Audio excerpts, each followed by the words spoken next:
Hi guys, Sci-Fi Recapped here. Before we start, warning. Spoilers ahead. Today, I'm gonna explain a 2020 thriller movie called Promising Young Woman. This movie is about a young woman haunted by a traumatic past as she navigates balancing forgiveness and vengeance.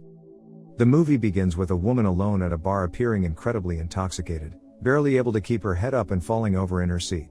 She is then noticed by three average guys, and one of them, named Jerry, who claims himself to be a good guy, decides to approach her and offer to pick her home. While on their way home, Jerry suggests that they can go to his apartment first. It turns out that Jerry is not a very good guy. Despite her being barely conscious, he still offers her alcoholic drink and starts to kiss her. He even moves her to his bed and begins to do inappropriate things, only to realize that the woman is not drunk and has been faking it for the whole time, leaving Jerry in shock. The woman is Cassie, a medical student dropout on the brink of 30, who has no professional ambitions, has no boyfriend, and still lives with her parents' house. She currently works at a coffee shop to fill his daily boring days. Cassie, whose best friend, Nina, was raped when the two were in medical school. Though Nina reported the rape and though there was video evidence, no one at the school took her claims seriously and punished the perpetrators. That is the reason both Nina and Cassie left school, and it's heavily implied that Nina later died by suicide. One day at the coffee shop, Cassie meets Ryan, who appears to be her former classmate at the medical university. He is confused with the fact that she works as a barista, but soon he asks Cassie to go on a date with him, but rejected. As shown previously, Cassie now spends her nights in nearby bars, faking herself as a drunk woman and posing as bait for men to take her to their homes, then revealing sobriety when they try to take advantage of her, embarrassing them and keeping a record of how many men that has fallen into her trap. On Cassie's 30th birthday, her parents give her a present and her mother starts to scold him, saying that it is very strange for a mature woman to still live in her parents' house, without having a boyfriend and a friend. Surprisingly, the gift turns out to be a suitcase, showing that her parents want her to get out immediately. Ryan comes back to the coffee shop to try his second attempt, claiming that Cassie gave him a fake number the other day. Funny thing is that Ryan spent several hours composing a very romantic text, only to find out that the message was sent to an oil rig worker called Red. This time, he confesses that he has liked Cassie since high school and asks her to go for lunch. Finally, Cassie goes on a legitimate date with Ryan. Both of them start to develop a closer relationship, and Ryan seems to be a real good person.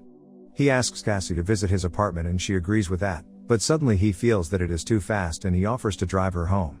Eventually, it makes Cassie upset and she goes home alone as Ryan is already at his apartment.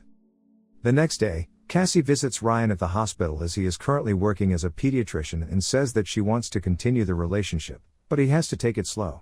At night, Ryan mentions one of his friends, Al Monroe, the man who sent Cassie on this spiral of grief and trauma, has just moved back from London and is getting married, which makes Cassie upset. Since then, she begins to plan a strategy to revenge Nina on Al and others who were responsible for him getting away with the rape. She then meets another former classmate, Madison. They have little conversation and we can see that Cassie purposely wants to get Madison drunk by pouring her champagne. Cassie brings up the topic Nina's rape several years ago, but Madison keeps denying that Nina was raped and implicitly says that it was Nina's drunk for getting drunk, which disappoints Cassie. Turns out that Cassie also hires a man to take the drunk Madison to a hotel room. With no memory of what has happened because she was drunk, Madison leaves several distraught voicemails to Cassie, who doesn't answer her call. The next target is the university's dean, Elizabeth Walker. But before that, Cassie lures Walker's teenage daughter, Amber, into her car by posing as a new makeup artist for the popular band called Wet Dreams. Cassie tells the teenager that she is lost and her phone is dead. Because it is Amber's favorite band, Amber is willing to help by borrowing her phone to Cassie. After her plan works, she later meets Walker under the pretense of resuming her med school education and asks her about Nina's case and Al Monroe. Here, Cassie reveals that Al took Nina and raped her repeatedly in front of his friends while she was drunk. The dean seemed not to take the case seriously at the time and even didn't remember the case. Walker even implicitly says that Nina shouldn't have been drunk at that time, despite her being the victim. To punish the dean, Cassie tells her that she dropped her daughter at a dorm room with male students. At first, Walker doesn't believe her and threatens Cassie. But when Cassie hands over her daughter's phone, she becomes terrified and eventually apologizes for her action. At the end, Cassie reveals that she is lying and her daughter is safe at the diner. Even after building a good relationship with Ryan, Cassie keeps acting as a drunk woman in the bar, looking for a poor boy to become her victim. But unfortunately, she meets Ryan there while hooking up with a guy. Ryan is disappointed and leaves her alone. The next day, Cassie continues his revenge plan by meeting Jordan Green, Al's lawyer on Nina's case, who forces Nina to drop the charges. Green then apologizes to Cassie and claims that he will never forgive himself for what he has done. Because of that, Cassie forgives Green and walks away, canceling her plan to harm the lawyer with a hitman. After that, Cassie visits Nina's mother, flashbacking their good memories with Nina.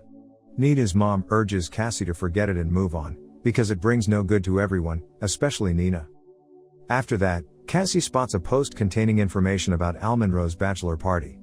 But she decides to abandon her revenge plans. She also visits Ryan and apologizes to him, begging to start their relationship from the beginning. At first, Ryan still cannot accept the reality, but later he approaches Cassie at the coffee shop and they finally kiss for the first time and fall in love with each other. Cassie even invites Ryan to her house and introduces him to her parents. Cassie is confronted by Madison outside her house. She urges Cassie to tell her what happened while she was drunk after their lunch. Cassie assures her that the man only put her on the bed and nothing bad happened. On that occasion, Madison hands over an old phone containing a video of Nina's getting raped and warns Cassie to never contact her again. While looking at the footage, Cassie discovers that Ryan was there as a bystander and decides to move forward on the revenge plan. The next day, Cassie visits Ryan at the hospital and shows the recording to him. She threatens Ryan that she will send it to his colleagues, except he tells Cassie where Al Monroe's bachelor party will be held. Not willing to risk her career as a pediatrician, he finally gives the address to Cassie. Ryan also demands forgiveness, but Cassie refuses to do so. Their relationship ends there. Cassie arrives at Al's bachelor party, disguising herself as a nurse stripper. Al's friend seems to be very happy about Cassie's arrival, not knowing what will happen next. Cassie starts her show.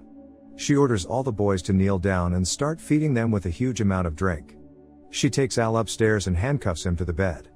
When asked about her name, she answers that she is Nina Fisher, which surprised Al because the real Nina is dead and suddenly begs her to let him go. He screams for help, but Cassie has drugged his friends with the drink before. Al insists that he didn't do anything at that time and says that Nina was also into it. Cassie starts carving Nina's name onto Al's skip, but Al suddenly manages to break free. He tries to stop her but Cassie keeps fighting back. Because of that, he grabs a pillow and smothers Cassie with it for a very long time, causing her to die because of suffocating. In the morning, a friend, Joe, approaches him in the room and is shocked after knowing the fact that Al has killed the stripper. Both of them then manage to get rid of Cassie's body to cover up their crime. After disappearing for several days, Cassie's parents file a missing person report to the police and Detective Waller begins to investigate the case by interviewing Ryan. He actually knows where Cassie went, but he refuses to tell the detective. Later, at Al's wedding, the final act of Cassie's plan unfolds as Ryan receives several pre-scheduled texts from Cassie, telling him that things aren't finished. Cassie's manager also receives a half-heart-shaped necklace with Cassie's name written on it.